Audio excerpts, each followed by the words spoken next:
Israel का मुंह एक बार फिर से काला हो चुका है। झूठ का मुंह हमेशा काला ही होता है और इस जंग के दौरान इजराइल ने इतने सारे झूठ बोले हैं कि अब उसके अपने दोस्त भी उसकी बातों पर यकीन नहीं कर पा रहे हैं। सब्र रखिए, बहुत जल्द इजराइल पूरी दुनिया के सामने एक्सपोज होगा। पूरी दुनिया के सामने नेतन्याहू जैसे लोगों का मुंह काला होगा। दरअसल आप लोगों को याद होगा, नेतन्याहू ने UNRWA जो यूनाइटेड नेशंस की एक संस्था है, फिलिस्तीन के अंदर काम करती है, गरीबों को खाना खिलाती है और स्कूल कॉलेज वगैरह फिलिस्तीन के अंदर UNRWA के चलते हैं। नेतन्याहू ने आरोप लगाया कि इस संस्था के कुछ लोग 7 अक्टूबर के हमले में हमास के साथ शामिल थे। जैसे ही इजराइल की तरफ से यह दावा किया गया, तुरंत अमेरिका सहित कई सारे यूरोपीय देशों ने और यूरोपीय यूनियन ने खुद UNRWA की फंडिंग रोक दी। दुनिया भर के बहुत सारे देश UNRWA को फंडिंग देते हैं और उस पैसे से UNRWA फिलिस्तीनी लोगों का खर्च उठाता है। जैसे ही UNRWA की फंडिंग बंद हुई, गाजा के अंदर हालात खराब होना शुरू हो गए। आज हालात ऐसे हो चुके हैं कि गाजा के अंदर अब भूख से लोगों की मौत होना शुरू हो चुकी है। फंडिंग मिल नहीं रही है, पैसा है नहीं संस्था के पास, इसलिए वो कुछ गाजा के अंदर नहीं कर पा रही है। बड़ी खबर आ रही है कि यूरोपीय यूनियन ने UNRWA को एक बार फिर से फंडिंग देने का ऐलान कर दिया है। UNRWA ने कहा कि इजराइल ने जो दावे किए थे उस दावे में कोई भी पुख्ता सबूत सामने नहीं आ पा रहा है।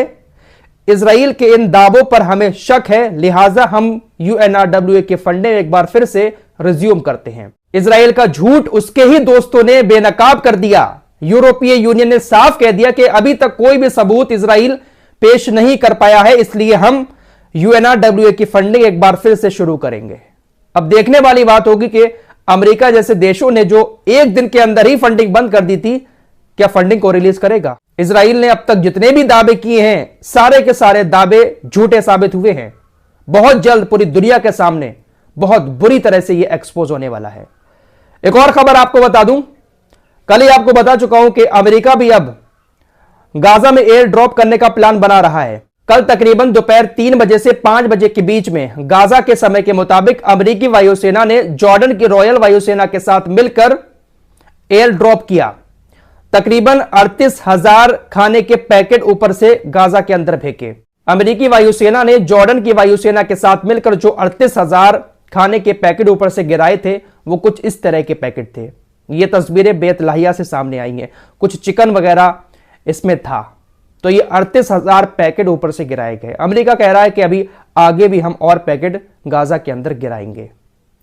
दोस्तों, यहां पर अमेरिका की 2 बातें हो सकती हैं।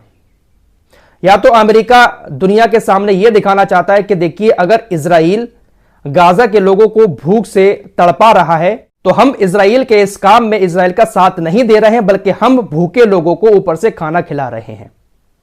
या फिर ऐसा हो सकता है कि अमेरिका की बात इजराइल नहीं मान रहा है। अगर अमेरिका चाहे तो नाकाबंदी हटा के बहुत सारे खाने के ट्रक गाजा के अंदर भेज सकता है, लेकिन अमेरिका एयर ड्रॉप कर रहा है, यह बात समझ में नहीं आ रही है। या तो अमेरिका की बात इजराइल मान नहीं रहा है, या फिर अमेरिका यहां पर डबल गेम खेल रहा है। दोस्तों, गाजा के बेतलाइया से ये जो खाने के पैकेट की तस्वीरें सामने आई हैं, इसमें यह भी दावा किया जा रहा है कि यह खाना एक्सपायर हो चुका है। ऊपर से जो खाना फेंका गया है गाजा के लोगों के लिए, वो एक्सपायर है। लेकिन कोई पुख्ता सबूत हमारे सामने नहीं है, इसलिए हम नहीं कह सकते कि यह खाना एक्सपायर है या नहीं है। लेकिन दोस्तों, मुझे एक बात का बहुत ज्यादा डर है। ये जो एयर ड्रॉप किया जा रहा है जॉर्डन, मिस्र, अमेरिका, कुछ और देशों के जरिए, यह इजराइल की रजामंदी के बाद ही किया जा रहा है। यानी इस एयर ड्रॉप में इजराइल भी पूरी तरह से शामिल है। अब डर इस बात का है कि क्या इस खाने में कुछ ऐसा नहीं मिलाया जा सकता है जिसको खाने के बाद गाजा के लोगों की हालत खराब हो जाए। इजराइल के ऊपर भरोसा करना बहुत मुश्किल है। इजराइल कोई भी गेम खेल सकता है। गाजा के लोग भूखे हैं, प्यासे हैं, उनके सामने कोई भी चीज आ जाएगी, कैसा भी खाना आ जाएगा, इस वक्त वो अपनी भूख मिटाने के लिए उसको खा लेंगे। बहुत सारी खबरें आ रही हैं कि डिहाइड्रेशन के शिकार हो रहे हैं गाजा के बहुत सारे लोग, कुपोषण का शिकार हो रहे हैं वहां के बच्चे। तो क्या ये जो खाना एयर ड्रॉप किया जा रहा है, इस खाने में इजराइल कोई गेम नहीं खेल सकता है? क्योंकि ये जितने भी देश हैं, ये हैं तो इजराइल के ही पिट्ठू। फिलहाल हम बस दुआ ही कर सकते हैं और बस इतना ही कह सकते हैं कि अल्लाह हिफाजत करे। खबर मिस्र से आ रही है। कल मिस्र के अलेक्जेंड्रिया में रोड पर लगे बिल बोर्ड के ऊपर एक शख्स फिलिस्तीनी झंडा लेकर चढ़ जाता है। रोड पर जो बड़े बड़े बोर्ड लगे होते हैं, आपने देखा होगा, उसके ऊपर फिलिस्तीनी झंडा लेकर चढ़ता है और वहां पर फहराने लगता है। जैसे ही मिस्र के सैनिकों की नजर उस शख्स के ऊपर पड़ती है, तुरंत उसको गिरफ्तार कर लिया जाता है। दोस्तों, सऊदी अरब के अंदर भी कुछ ऐसी घटनाएं हो चुकी हैं जहां पर फिलिस्तीन का झंडा फहराने पर गिरफ्तारी हो चुकी है। कई सारे इस्लामिक देशों में अगर कोई फिलिस्तीन के समर्थन में ऐसे झंडा फहराता है तो उसको गिरफ्तार कर लिया जाता है। अब आप समझ सकते हैं कि ये लोग कितने बड़े गुलाम हो चुके हैं। तो इनके ऊपर कोई भरोसा नहीं किया जा सकता कि ये जो एयर ड्रॉप कर रहे हैं, इसमें इजराइल कुछ उल्टा सीधा काम करके खाने में और गाजा के अंदर गिराने के लिए इनको भेज दे। मिस्र के अंदर 20 अक्टूबर से कल तक फिलिस्तीनी झंडा फहराने के आरोप में 165 लोगों को गिरफ्तार किया जा चुका है। क्या ही कहेंगे आप लोग। बात हुतीज और लाल सागर की कर लेते हैं। शाम आपको अपडेट दिया था कि हुतीज ने ब्रिटेन के एक जहाज पर अटैक किया था। तकरीबन 12 दिन के बाद वो जहाज पूरी तरह से अब समुद्र में डूब चुका है। यह बात पूरी तरह से कंफर्म हो चुकी है कि जहाज डूब गया है, लेकिन एक और पुख्ता सबूत आपको दिखाना चाहता हूं। अमेरिका ने दुनिया भर को चेतावनी देते हुए कहा है कि ब्रिटेन का जो जहाज हुतीज के हमले के बाद समुद्र में डूबा है, इससे पर्यावरण को बहुत ज्यादा खतरा पैदा हो सकता है।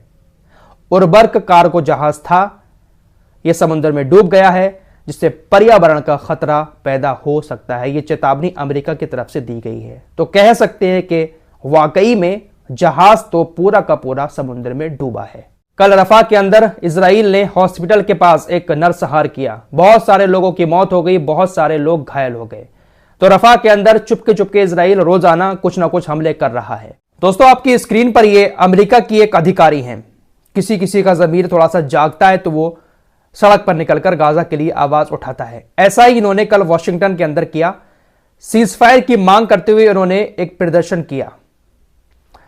इन्होंने कहा कि देखिए, इजराइल के पास ऐसी टेक्नोलॉजी है कि वो इस बात का पता लगा सकता है कि बिल्डिंग के अंदर, किसी घर के अंदर कितने लोग हैं और उसमें कितनी महिलाएं हैं, कितने बच्चे हैं। ऐसी एक बहुत बड़ी टेक्नोलॉजी इजराइल के पास मौजूद है।